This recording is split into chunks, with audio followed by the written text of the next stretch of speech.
Rutgers strikers singing to the tune of Hey Baby by Bruce Channel. This is Democracy Now!, democracynow.org, The War and Peace Report. I'm Amy Goodman with Juan Gonzalez.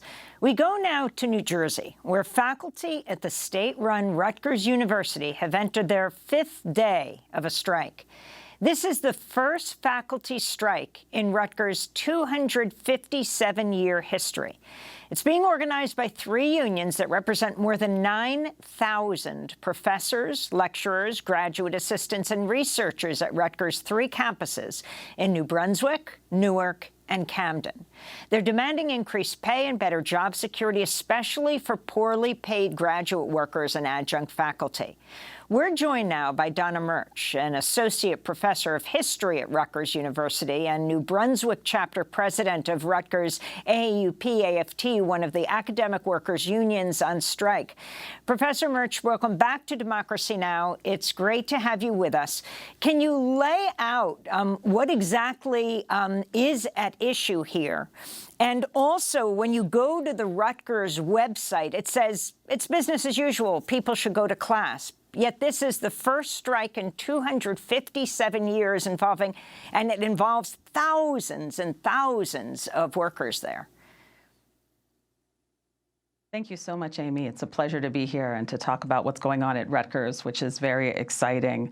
So I would say the core issues that brought the union coalition together, they are very connected to what happened to the university during the pandemic. So Rutgers' response to the pandemic was to lay off 5% of its workforce. And when it laid them off, they lost their health insurance and their tuition benefits at a time when COVID was hitting New Jersey and New York like a storm.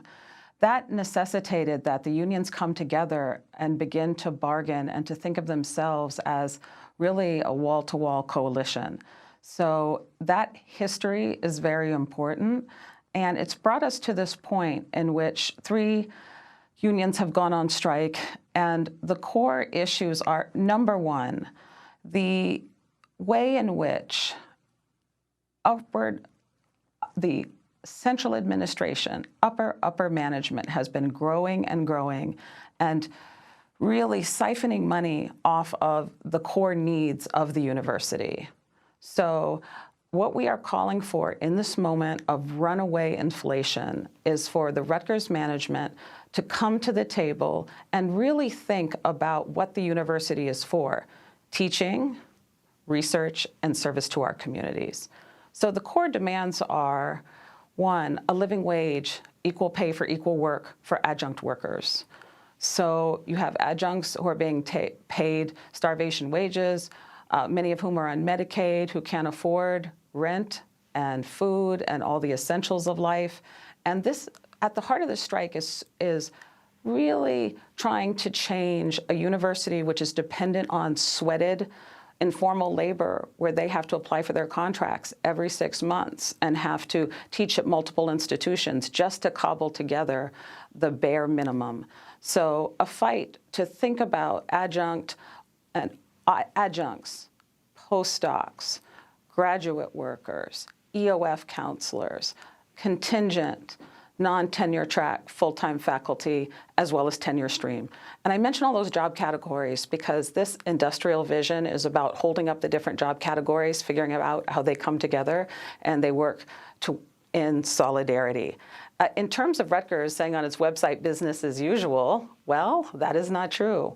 Our estimates are that 70% of the classes are shut down, and because of the broad wall-to-wall nature of the strike, even construction workers on campus have walked off the job so as not to violate the picket lines. So I think one of the things that has been also really profound is the outpouring of support and participation by the undergraduates.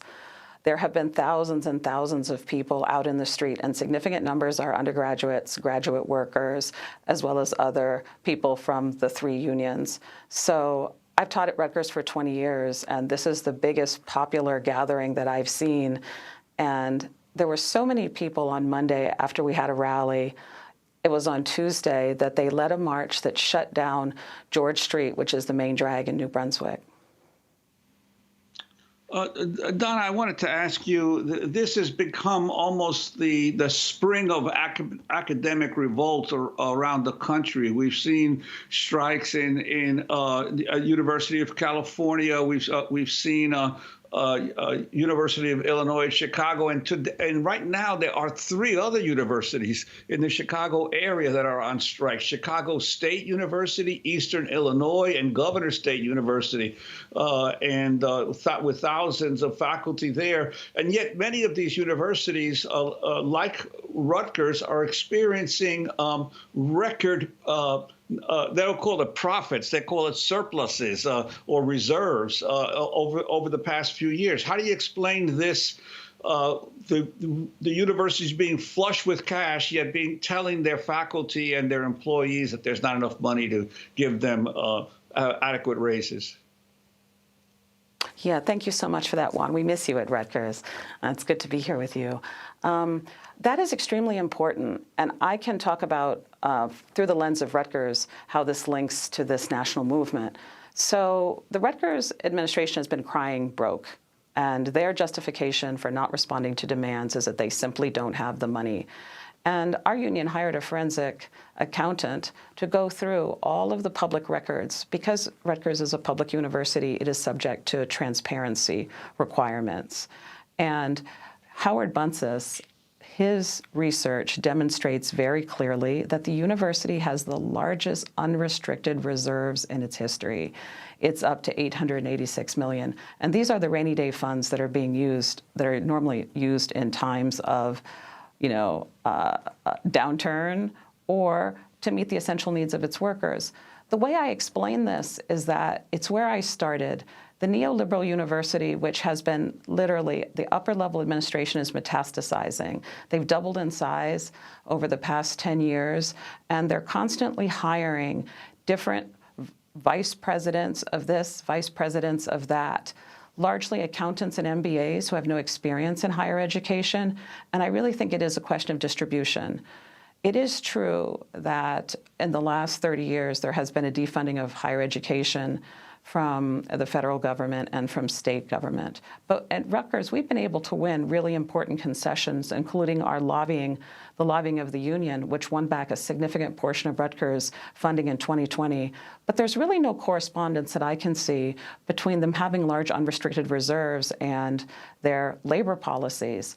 I think that it grows out of an idea that they want labor to be as cheap as possible, and that it's really the people at the very top who benefit from the university. So I think that at its core, this is a political and an economic struggle to say tuition, the students are largely funding the university, their needs matter, that the faculty, the graduate students, the graduate workers, the many different categories of workers that come together to make the university possible, they matter. We make Rutgers.